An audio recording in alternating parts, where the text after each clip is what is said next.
Today I'm reading some more KCD2 comments. The last KCD2 rant videos and comment videos got lots of loves, so check those out if you haven't. Press the like button if you enjoy this one too. Oh, okay. We're starting with a bang! I hate KCD2. Okay. I have been a long-time fan of KCD1 before the sequel launched. When it finally did, I bought it straight away, and man, was I not ready. I just couldn't stop playing this dang game. I already have over 500 hours in it. I finished it, with all the side quests, 3 times already, and I'm halfway through this 4th hardcore run. And they are promising all this new content, The DLCs that will keep me in game for all the foreseeable future. but why are they releasing it now, when I need to be getting ready for my university exam, period? I need to study, work on my bachelor thesis, be with my girlfriend, have some hobbies and some personal life. Not just keep playing some illegally addictive video game all the time. Very unresponsible of the developers. Honestly, I think it would be best if this game came out sometime at summer break, or better yet, not came out at all. At least, I would still be worth something in life. That was actually a love letter disguised as a rant. It was nice bait. Well done. And I couldn't agree more. KCD2 is too good for its own good, turning short play sessions into marathon binges that eat away at responsibilities. I now find other RPGs lifeless and shallow in comparison. Alright, next. This player has officially hit their limit with KCD2. They are done with the game until those bugs are fixed. This could easily have been one of my all-time favorite games if not for the bugs.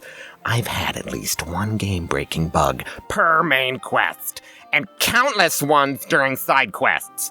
I usually just try to move on if there's no solution online, but it got worse and worse, like I can't even access any beds in Kuttenberg. Now I'm finally done after 4 hours of dancing with the devil in the pale moonlight. No matter what I do, the guards see Hans. So I tried every method online, from restarting from certain points in the mission to waiting for them to hide, etc, nothing works. Not sure about this one. The only real issue I have faced is when Warhorse Studios did the first major patch and there was a bit of FPS drop. However, it was later sorted out. I didn't have any issues beyond that.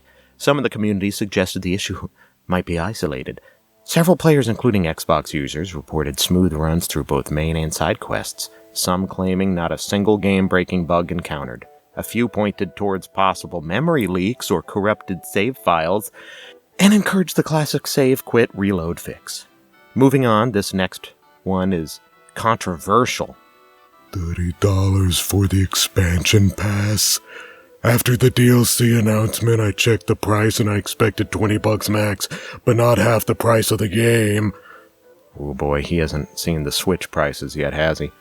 I hope it's worth it and the quest lines are meaty. I like 'em meaty. Do you guys think we'll get something even longer than the KCD1 DLCs? While this is a sentiment shared by some in the community upon seeing this price tag for KCD2 and its expansion pass, the reaction from the broader community is largely one of measured support. Many argue that $30 for 3 DLCs breaks down to just $10 each, far more reasonable than what's often seen in modern AAA pricing models. Some players draw comparisons to highly regarded expansions like The Witcher 3's, highlighting that meaningful story content is worth paying for if the quality holds up. Others point out that the expansion pass also follows several substantial free updates already released for the game, like hardcore mode and additional customization options. A few skeptics remain, wary of content bloat or shallow filler, but most seem optimistic, given Warhorse's track record. Is the whistle too loud?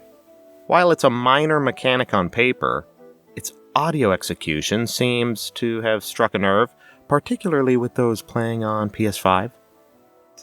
That sound, it's ear-piercing for me on PS5. I understand why it's pissed off the NPCs so much.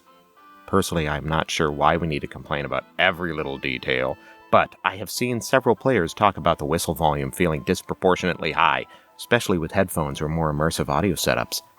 In a game celebrated for realism and immersion, it's interesting how a single sharp sound cue can become the target of a rant. Alright, next, user Gafri has thrown down the gauntlet in the ongoing debate over Kingdom Come Deliverance 2's combat system. Combat's not that bad. You just have skill issues. I saw a lot of people saying the combat in KCD1 was better, and I don't agree at all. Although it is a bit weird that they removed 2 directions of attacks. This time around, you actually need to use your brain to do master strikes. And they're not hard to do. But you can get confused if the enemy direction changes right before attacking. And also, when you are outnumbered, you can get confused. Like in the sequel, I felt being outnumbered like 5-1 was way more of a problem than in the first, which is realistic, and how it should be in a game like KCD. And as for Master Strikes, only being available for swords, maces, and similar weapons are way better against armored enemies anyway.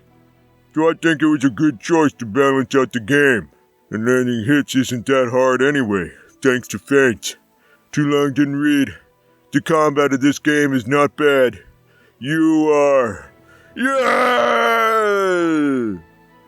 Actually, the major complaints I keep seeing is that combat in KCD2 is too easy, but to each their own. Let me know what you think. Subscribe to the channel if you enjoyed the video and the way that I give game reviews, rants, and reactions. Join our Discord if you want to nerd out about RPGs, and thank you for watching.